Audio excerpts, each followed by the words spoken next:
بسم اللہ الرحمن الرحیم نحمدہ ونصلی علی رسولہ الکریم اما بعد۔ کچھ باتیں جو ہمارے عزیز دوست آئے ہوئے ہیں اور جو ہماری دینی بہنیں مختلف علاقوں سے بہت قدیم تعلق رکھنے والی بہت لمبا سفر کر کے آئی ہوئی ہیں، ان بہنوں سے عرض کرنا مقصود ہے۔ علمی قناعت اور عملی قناعت یہ اصل زوال کی ابتدا ہے۔ ہم جس علم کی سطح پر ہیں، عمل کی جس سطح پر ہیں، ہم جس نصاب اور نظام پر چل رہے ہیں، اس بارے میں قناعت کا ہونا ہی یہ زوال کی ابتدا ہے۔ اس لیے کہ آدمی کی طبیعت ایک درجے پر فطرتاً کبھی نہیں ٹھہرتی ہے۔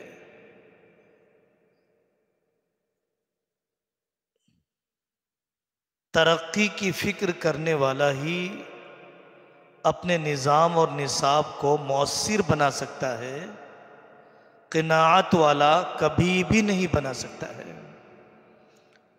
دنیا میں قناعت ہونی چاہیے تھی، کپڑوں میں قناعت ہونی چاہیے تھی، گھر کے طرز تعمیر میں قناعت ہونی چاہیے تھی، جوتے چپل اور فون میں قناعت ہونی چاہیے تھی، لیکن وہاں پر تو حد درجے حرص پائی جاتی ہے۔ ہر تمدنی ترقی کی آدمی تلاش میں ہے، لیکن علم اور عمل کے سلسلے میں انتہائی بے ذوقی، بد ذوقی، سطحیت اور سرسری پن پر راضی ہے۔ دوسری بات، جتنی باتیں حضرت مولانا نے فرمائی ہیں، درد ہوتا ہے تو فکر و عمل کے در کھل بھی جاتے ہیں۔ درد اصل بنیادی وصف ہے۔ درد ہوتا ہے، دروازے کھل جاتے ہیں۔ کیا کام بہتر ہونا چاہیے؟ ناظرہ سے لے کر بخاری پڑھانے تک بے دردی سے صرف وقت گزاری کے لیے، اجرت کے حاصل کرنے کے لیے، مدرسوں کی فہرست میں باقی رہنے کے لیے، اپنے وجود کا احساس دلانے کے لیے، اپنے دلی جذبات کی تسکین کے لیے اگر ہم 50 سال بھی پڑھائیں گے تو نہ ہماری ترقی ہوگی، نہ آنے والوں کی ترقی ہوگی۔ مولانا نے فرمایا، تنظیم ابنائے قدیم، اپنے پاس آنے والے پرانے شاگردوں کو سنبھال کر رکھنا، ان کے احوال سے واقفیت، ملک اور عالم کے احوال کا شعور، بگڑتے حالات میں کام کرنے کے انداز۔ مولانا نے توجہ دلائی اور روز اول سے یہ رہی ہے۔ حضرت امام ابو حنیفہ رحمۃ اللہ علیہ نے قاضی ابو یوسف رحمۃ اللہ علیہ کی والدہ سے وظیفہ دے کر معاملہ کیا، اس بچے کو میرے کام کے لیے فارغ کیجیے۔ عصری اداروں میں ہر مہینے کے رزلٹ کے موقع پر پیرنٹس کو بلایا جاتا ہے۔ نظام تعلیم مستحکم نہیں ہوگا، نظام تعلیم نتیجہ خیز نہیں ہوگا، فارغ ہونے والے طلبہ ہمارے ہاتھ کو نہیں گیں گے، علاقے حزب اقدام ہی رہ جائیں گے اگر ہم نے 8 سالہ دور میں والدین کی ذہن سازی نہیں کی۔ اور آئے دن کا تجربہ ہے، ہر دن کا تجربہ ہے کہ ماں باپ کا باہمی نفاق، ماں باپ کا داخلی انتشار، ماں باپ کا فکری انتشار۔ ماں کچھ اور بنانا چاہتی ہے، باپ کسی اور رخ پر لے جانا چاہتا ہے، دادی کی خواہش کچھ اور ہے، نانی کی خواہش کچھ اور ہے۔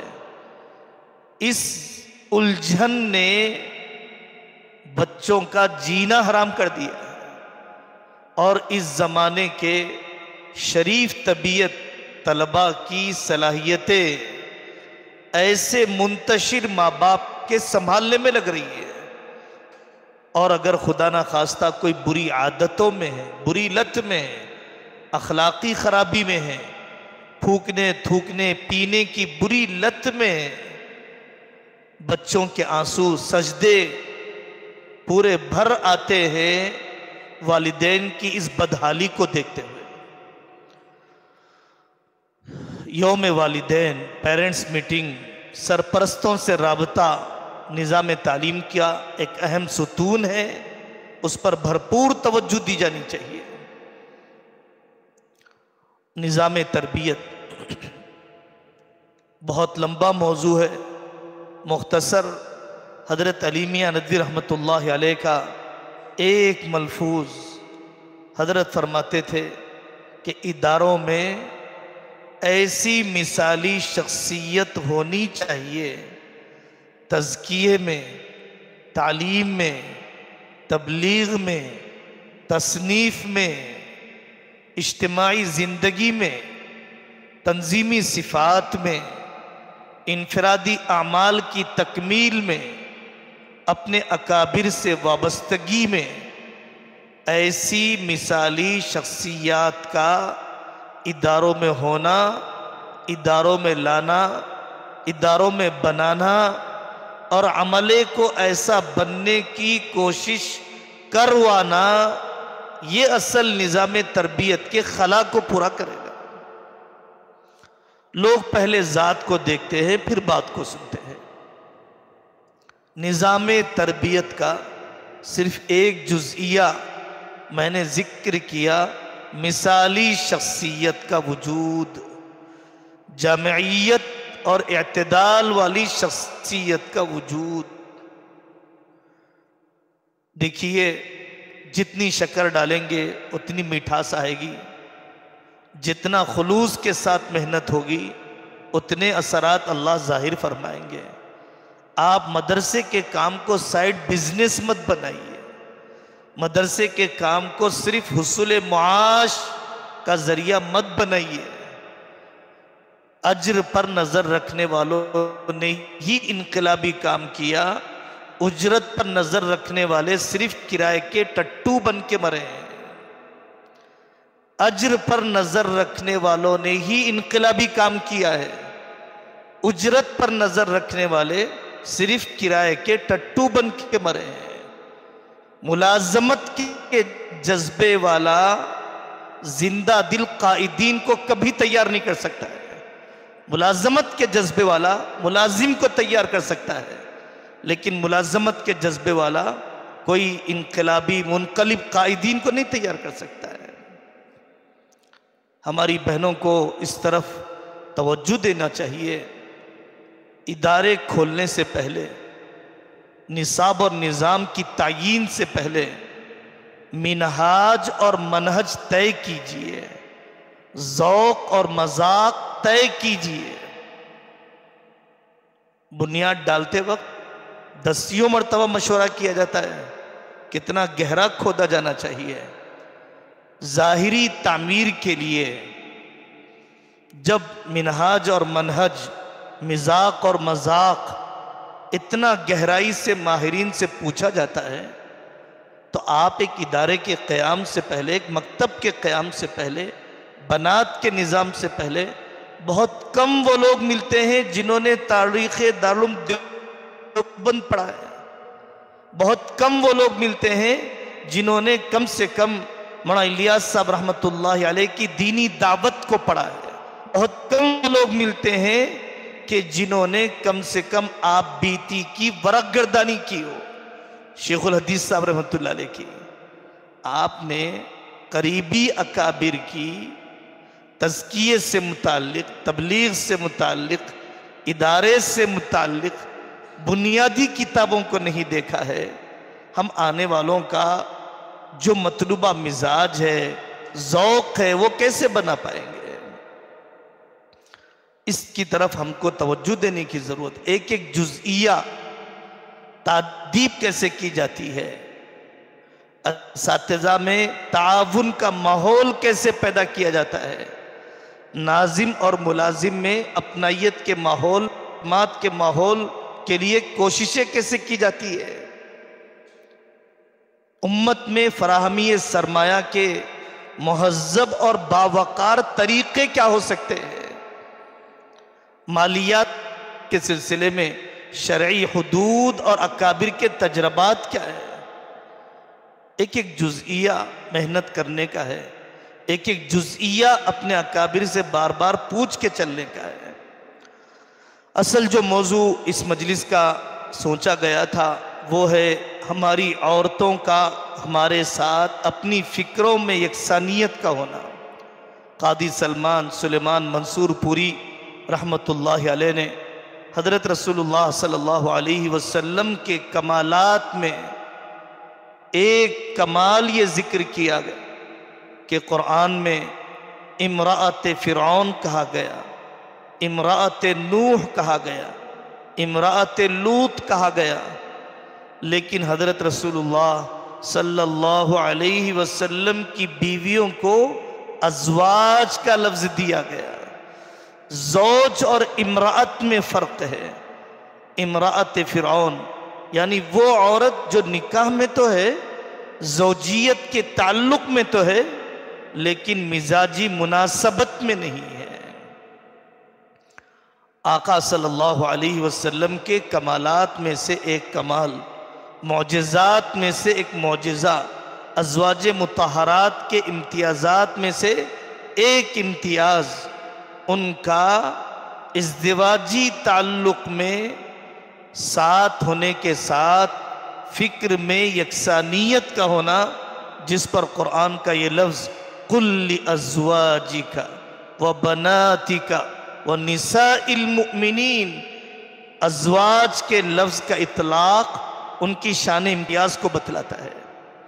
جتنے مشن چلے ہیں پوری تاریخ میں، دارالعلوم دیوبند اور تبلیغ اور تزکیہ اور تصنیف، ان میں عورتوں کا بھرپور تعاون رہا۔ قاسم صاحب، حضرت مولانا قاسم صاحب نانوتوی رحمت اللہ علیہ کا واقعہ موجود ہے۔ زیورات پیش کر دیے، عہدے کے مطالبے، دنیاوی اغراض کی خواہش، استقبال کا انتظار، اس کا کوئی تصور ان کی زندگیوں میں نہیں ملتا ہے۔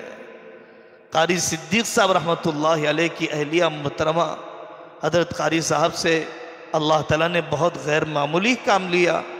ابتدائی دور میں دیہات کا علاقہ، پسماندہ، بھیگی ہوئی لکڑیاں، ٹوٹے ہوئے چھپر کے مکانات، اور امی جان ہی کھانا پکا کے دیا کرتی تھی، گارے مٹی کا کام بھی کر لیا کرتی تھی۔ ان کی وفاداری جانثاری نے حضرت قاری صاحب کو اس گاؤں کے اندر جمایا۔ پھر وہ دن آیا کہ حضرت بخاری کا سبق پڑھا رہے تھے، کتاب الجنائز، اور اطلاعی کہ حضرت ایسا محسوس ہوتا ہے کہ امی جان کی آخری سانس اکھڑ رہی ہے۔ حضرت قاری صدیق صاحب رحمت اللہ علیہ دوڑے ہوئے آئے۔ وہ وفادار اور جفاکش بیوی ہاتھ قریب کر کے زندگی کے آخری لمحات میں معافی چاہتی ہے کہ ہم آپ نے آپ کا حق ادا نہیں کیا، اور اسی حال میں دنیا سے چلی جاتی ہے۔ یہ وفاداریوں کے نمونے ہیں۔ حضرت شاہ ابرار الحق صاحب ہردوئی رحمت اللہ علیہ کی اہلیہ کے بارے میں حضرت مولانا عبدالقوی صاحب دامت برکاتہم نے متعدد جگہوں پر لکھا کہ انہوں نے حضرت شاہ صاحب کی راحت پہنچانے اور حضرت شاہ صاحب کی ضروریات کی تکمیل کو اپنے سے متعلق رکھتا، کسی خادم کے حوالے ہونے نہیں دیا زندگی کی آخری تک۔ آدمی عمر سے بوڑھا نہیں ہوتا، فکر سے بوڑھا ہوتا ہے۔ آدمی عمر سے بوڑھا نہیں ہوتا ہے، فکر سے بوڑھا ہوتا ہے۔ جب دین کے کام کرنے والوں کو ان کی عورتیں ہیں اور دین کا کام کرنے والوں کو ان کا عملہ جب ذہنی سکون نہیں دیتا ہے، پوری اطاعت کا مظاہرہ نہیں کرتا ہے، تو وہ نئے کام کب سوچے گا؟ نئے علاقوں میں کب جائے گا؟ مالیہ فراہمی کی اسباب کے درجے کی کوشش کیا کرے گا؟ طبیعت بجھ جاتی ہے، فکر سوکھ جاتی ہے جب گھریلو تعاون نہیں ملتا ہے۔ دسیوں مثالیں ہیں تاریخ کے اندر، ہم معاون بن سکتے ہیں راحت پہنچا کے، ہم معاون بن سکتے ہیں خود پڑھ کے۔ تجوید کی سطح مدرسہ شروع کرنے سے پہلے بھی وہی تھی، مدرسہ شروع کرنے کے بعد بھی وہی ہے۔ ہمیں اپنی علمی ترقی کی فکر ہونی چاہیے، ہماری بہنوں کو اس کی فکر ہونی چاہیے، اپنے شوہر سے استفادہ۔ آج بھی ایسے مرد موجود ہیں، بنگال کے ایک ساتھی ہیں، ان کی گھر والی نے ان کے ہاتھ پر حفظ کیا ہے۔ حضرت الاستاذ مفتی سعید صاحب پالن پوری رحمت اللہ علیہ نے خود حفظ کیا اور ان کی گھر والی نے حفظ کیا، ساری بہوؤں نے حفظ کیا۔ علم کے اور منازل بھی ہیں، خدمت کے اور میدان بھی ہیں، لیکن اب موضوع چونکہ بطور خاص حفظ کا چل رہا ہے۔ بدائع الصنائع کے مصنف، ان کی بیوی بھی بڑی مفتیہ ہے اور ان کے والد بھی بڑے مفتی تھے اور شوہر تو بڑے مفتی تھے ہی، فتویٰ جاتا تینوں کی تصویب کے بعد باہر جاری کیا جاتا۔ محمد بن سیرین رحمت اللہ علیہ کی بہن حفصہ بنت سیرین رحمت اللہ علیہ کا علمی مقام قاضی اطہر مبارک پوری رحمت اللہ علیہ نے، ہم نے منظم مدارس سے بنات میں دسیوں اس قسم کی مثالوں کو نقل کیا، جو کہتی تھی آنے والوں سے میرے بھائی نے فلاں آیت کی تفسیر کی، یہ بات بھی اس نے کہی نہیں کہی، یہ بات اسے کہنی چاہیے تھی، یہ بات اسے کہنی چاہیے تھی۔ حفصہ بنت سیرین کا علم، حضرت نفیسہ مصر میں ان کی قبر موجود ہے۔ امام شافعی رحمت اللہ علیہ نے وصیت کی تھی کہ جب میں مر جاؤں تو میرا جنازہ حضرت نفیسہ کے گھر کے سامنے سے لے جانا، مجھے امید ہے کہ ان کی دعائے مغفرت میری نجات کا سامان بن جائے گی۔ حضرت فاطمہ بنت ولید رضی اللہ عنہا عورتوں کو اپنا کردار اداروں کو بکھرنے سے روکنے میں، تنظیموں کو بکھرنے سے روکنے میں زبردست قسم کا کردار ہو سکتا ہے۔ فاطمہ بنت ولید سے، بہن سے آ کر حضرت خالد بن ولید نے کہا کہ مجھے تو عمر نے نکال دیا، مجھ سے لشکر کی امارت اور صدارت کو چھین لیا۔ حضرت فاطمہ بنت ولید رضی اللہ عنہ نے فرمایا کہ بھیا، حضرت عمر رضی اللہ عنہ نے جو کام تمہیں دیا ہے آپ اسی کام پر لگے رہیے، ان کے مقابل میں مت آئیے، امت کو بکھیرنے کا ذریعہ مت بنیے۔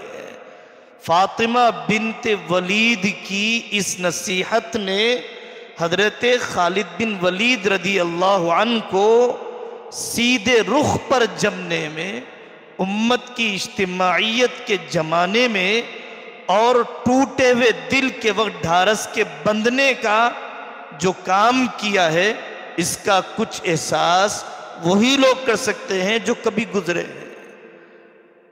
حضرت علی میاں ندوی رحمت اللہ علیہ فرماتے ہیں کہ ندوۃ العلماء میں 50 سالہ جشن تعلیمی ہو رہا تھا۔ حضرت کی بہن امت اللہ تسنیم باوجود کہ بیمار تھی، حضرت جب جشن تعلیمی سے بہت بڑے اجلاس سے فارغ ہو کر آئے تو ان کی بہن نے پوچھا کہ بھیا اجلاس کیسا تھا، کیسے کامیاب رہا؟ ہم نے آپ کے لیے دعائیں کی، ہم نے نمازیں پڑھی، روزہ رکھنے والیوں نے روزہ رکھا۔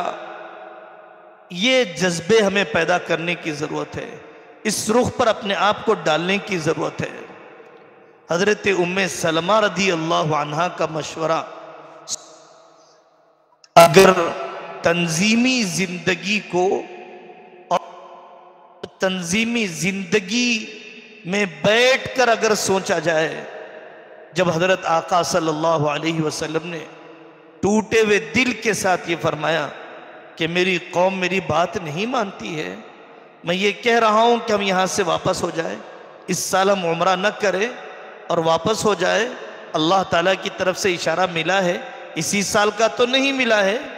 حضرت ام سلمہ رضی اللہ عنہا نے فرمایا، جس جملے کا خلاصہ تھا، یا رسول اللہ آپ کے ساتھی تو آپ کو بہت چاہتے ہیں، ابھی حوصلے سنبھل نہیں پائے ہیں، جذبات ضبط نہیں ہو پائے ہیں، آپ جانور ذبح کر دیجئے، آپ بال موڑ لیجئے، پھر دیکھ لیجئے آپ کے ساتھی آپ کی نقالی کرتے ہیں یا نہیں کرتے ہیں۔ اجتماعی زندگی میں ہماری ماؤں کو سوچنا چاہیے، اجتماعی زندگی میں ہماری ایک معلمہ کو سوچنا چاہیے، اجتماعی زندگی میں ہماری ایک بہو کو سوچنا چاہیے، ایک جٹھانی کو سوچنا چاہیے کہ اس کا بول فاصلے کم کرنے والا ہے یا اس کا بول فاصلے بڑھانے والا ہے۔ باہمی تنازع میں یہ جلتی آگ پر تیل ڈالنے والا ہے یا پانی ڈالنے والا ہے، ادارے کو تعمیر کی طرف لے جانے والا ہے یا تخریب کی طرف لے جانے والا ہے۔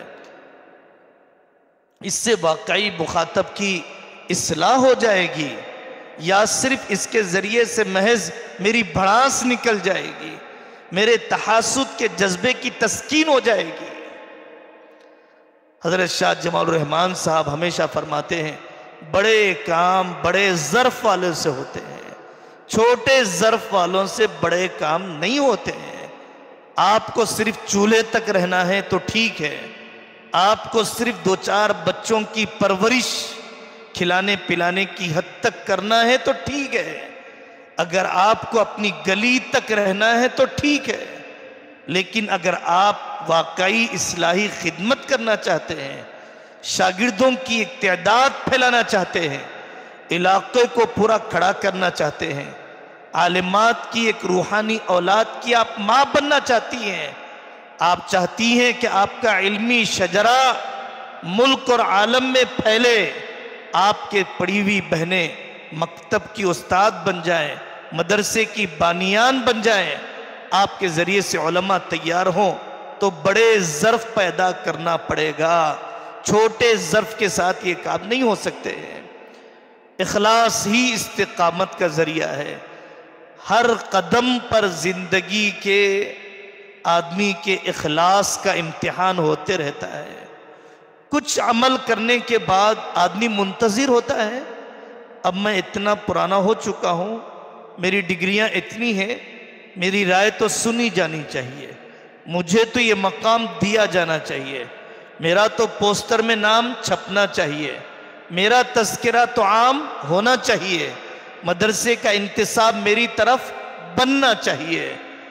کام کرتے کرتے آدمی ایک مقام کا خواہش مند ہو جاتا ہے، ایک شہرت کا طلبگار بن جاتا ہے، ایک عہدے کا متلاشی بن جاتا ہے۔ آپ کے اخلاص کا امتحان ہر مشورے میں ہوگا، آپ کے اخلاص کا امتحان ہر سال تقسیم کتب کے موقع پر ہوگا۔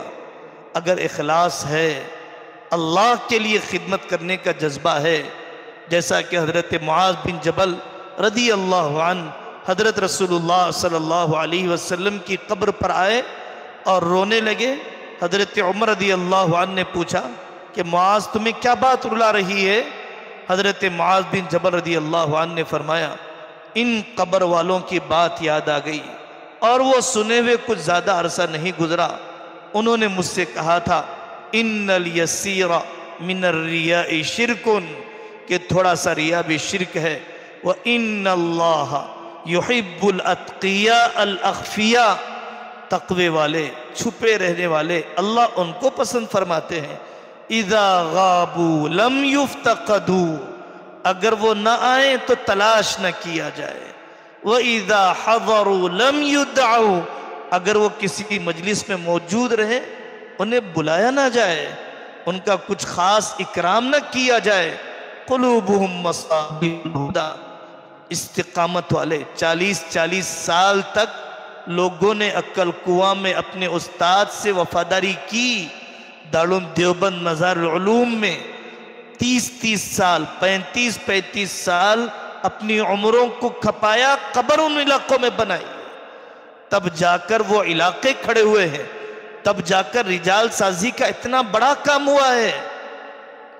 مہینے 2 مہینے میں چھوٹ جائیں مدرسے، سال 2 سال میں ہم بدک جائیں، 5-6 سال میں ہم بکھر جائیں، ایسے غیر مستقل مزاجی والے ادارے اور عملے قوم کو کچھ نہیں دے سکتے۔ قوم پر میدانی سطح پر ان کی خدمات نظر نہیں آئیں گی، محسوس نہیں کی جا سکیں گی۔ بیماریوں میں سنبھالا، ہم تو خوشحالیوں میں سنبھالنے سے پیچھے ہٹ جاتے ہیں۔ بیماریوں میں شیخ الحدیث مولانا زکریا صاحب رحمت اللہ علیہ کی کتنی بیٹیوں کے جنازے اٹھے ہیں۔ خلیل احمد سہارنپوری رحمت اللہ علیہ کے بیٹے اور بیٹی کے جنازے اٹھے ہیں۔ ہم سے شادی کی بعض ناجائز رسمیں چھوڑتے ہوئے طبیعت پر بوجھ ہوتا ہے، اور انہوں نے طبعی اور انسانی زندگی میں آنے والے جاں غسل قسم کے حوادث کو ایسے نبھایا، مشن پر چلتے رہے، حصہ بنے رہے، اپنے شیخ سے وفاداری کی، اپنے استاد سے وفاداری کی، دی گئی ذمہ داری کو نبھایا۔ شیخ الہند نے جس شاگرد کو جس علاقے میں بھیجا ہے، اس علاقے میں اس نے آخری سانس تک وفاداری کی۔ دنیا میں جو تحریک جمی ہے، دنیا میں جو مشن اپنا اثر چھوڑا ہے، اس کے وفادار عملے کا باورچی سے لے کر صدر مدرس تک بڑا دخل رہا ہے پوری تاریخ کے اندر۔ بہت عرصے پہلے قاری صدیق صاحب رحمت اللہ علیہ کے طویل صحبت یافتہ اور عظیم محقق اور مصنف کثیر التصانیف حضرت مولانا عبید اللہ سعدی صاحب دامت برکاتہم کی کھمم ایک مرتبہ تشریف آوری ہوئی، تو میں نے ان سے پوچھا حضرت آپ کے باندہ میں کتنے سال ہو گئے؟ انہوں نے کہا 50 سال ہو گئے۔ آپ کی استقامت کا راز کیا ہے؟ آپ کے جمنے کا راز کیا ہے؟ انہوں نے فرمایا ایک ہی راز ہے، میں نے انتظام میں کبھی مداخلت نہیں کی۔ آپ ملازم بن کر ہیں، ملازم بن کر رہیے، آپ کو جو اختیارات دیے گئے ہیں ان اختیارات میں رہ کر کام کیجئے۔ آدمی شیخ کے پاس مریض بن کر جاتا ہے، شیخ کا ڈاکٹر بن جاتا ہے۔ شیخ الحدیث صاحب رحمۃ اللہ علیہ کے پاس واقعہ سنایا جاتا تھا، ایک صاحب نے بیعت کی، مہینوں گزر گئے، تبدیلی نہیں آ رہی تھی، تو ان سے پوچھا گیا بیٹا آپ آئے کیوں ہو؟ تو اس نے کھل کر جواب دیا آپ کی طرح پیر بننے کے لیے آیا ہوں۔ مرید کہا ہی اسے جاتا ہے باب افعال سے سلب ماخذ، جس نے اپنا ارادہ فنا کر دیا ہو۔ آپ سے کوئی حرام چیزوں پر موافقت نہیں چاہی جا رہی ہے، اجتہادی چیزیں ہوا کرتی ہے۔ ایک اسٹیئرنگ پر کتنے لوگ بیٹھیں گے؟ ہانڈی کی ایک چمچے کو کتنے لوگ سنبھالیں گے؟ کیا ہر آدمی اسٹیئرنگ پر بیٹھ جائے تو گاڑی منزل تک پہنچ جائے گی؟ کیا 10 آدمیوں کے 10 مزاج الگ ہوتے ہیں تو کام تو ایک ہی مزاج کے مطابق ہوگا؟ آپ ذمہ دار کے محتاج نہیں، محتاج الہ بن کے بتائیے۔ آپ علاقے اور مدرسے کے محتاج نہیں، محتاج الہ بن کے بتائیے۔ آپ کا مدرسہ ضرورت مند بن جائے، آپ کی کمی محسوس ہونے لگے، آپ کے ذریعے سے ادارے میں خلا پورا ہونے لگے۔ قاری ہمارے شہر کے بزرگ حضرت مولانا عبدالقوی صاحب دامت برکاتہم کی والدہ محترمہ موجود ہیں، سالہ سال سے مکتب چلاتی ہیں۔ کاش ہماری عورتوں کو ایسی ماؤں کی صحبت مل جاتی۔ کیسے دل جیتے جاتے ہیں، کیسے شاگردوں کو یاد رکھا جاتا ہے۔ ہمارے حضرت شاہ جمع الرحمن صاحب کی اہلیہ محترمہ پیرانی صاحبہ موجود ہیں، آج ان کے معمولات کیا ہیں؟ اپنے پتوں کا قرآن سننا، حضرت کا قرآن سننا، گھریلو کام کاج کے ساتھ پوری تفسیر اس طور پر پڑھنا کہ حفظ پڑھنے والا جب غلطی کرے تو اسے ٹوکنے لگ جائے۔ حضرت مولانا خالد سیف اللہ صاحب رحمانی دامت برکاتہم عالمی قسم کا کام ہے. ان کی اہلیہ محترمہ حضرت سے ایک مرتبہ بات ہونے لگی. فرمایا کہ بھائی کس نے گھر والی کے تعاون کے بغیر عادتاً کوئی کام کیا ہے؟ اور حضرت نے قاموس الفقہ کی ابتدا میں لکھا کہ گھر والی کا کس قدر تعاون رہا.